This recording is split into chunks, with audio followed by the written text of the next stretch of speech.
Selamat pagi, bertemu kembali dalam renungan pagi kita pada hari ini. Tajuk renungan pagi ini ialah apa yang saya akan jawab. Ayat renungan kita terdapat dalam Habakuk 2 ayat 1 yang berbunyi, Aku akan berdiri di tempat kawalanku dan mengambil tempat di atas kubu.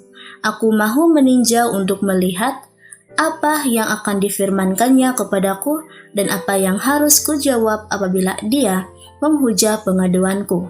Habakuk 2 ayat 1. Peranan ibu bapa dalam hidup anak-anak mempunyai beberapa persamaan dengan peranan yang para nabi mainkan dalam hidup umat Tuhan.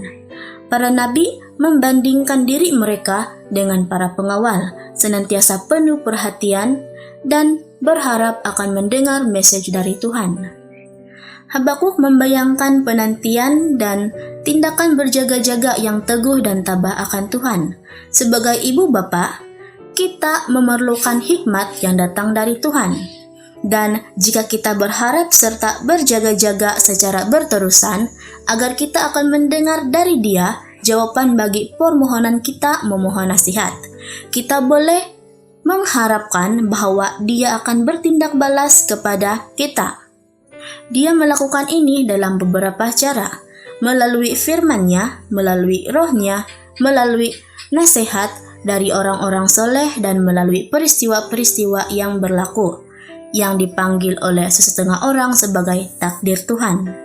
Ibu bapak memenuhi peranan seorang pelihat dalam rumah tangga, sebuah istilah yang digunakan untuk menerangkan peranan seorang nabi yang menghabiskan hidupnya berjaga-jaga dan menanti-nanti untuk melihat apa yang Tuhan akan beritahu kepadanya untuk hikmah, untuk mengetahui bagaimana memimpin umat Tuhan.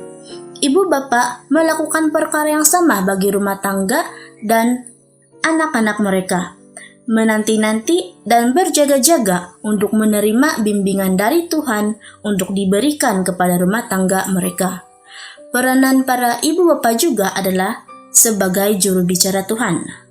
Sebagai kepala rumah tangga, seorang bapak terutamanya perlu memimpin keluarganya untuk melakukan apa yang Tuhan mahu mereka lakukan, apa yang firman Tuhan ajarkan yang kita harus lakukan. Walau bagaimanapun, adalah penting untuk diingat bahwa peranan kita sebagai juru bicara Tuhan tidak memberikan kita hak untuk berbicara seolah-olah seperti kita sempurna dan tidak bercacat celah. Malahan, Habakuk mengingatkan kita bahwa jika kita terbuka kepada pimpinan Tuhan, akan ada masa-masa di mana Dia akan menegur kita. Apa yang harus kujawab apabila Dia menghujah pengaduanku? Dia bertanya.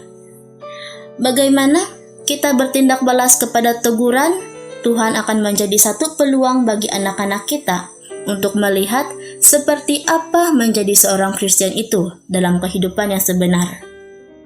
Roh yang rendah hati dan menyesal akan mengajar mereka pelajaran yang penting mengenai tunduk kepada Tuhan, menerima oleh iman bahwa Dia tahu apa yang terbaik bagi kita. Mari kita berdoa. Allah Bapa, semoga kami sebagai ibu bapa mewakili Engkau dengan betul dan dengan setia kepada keluarga kami, terutamanya kepada anak-anak kami.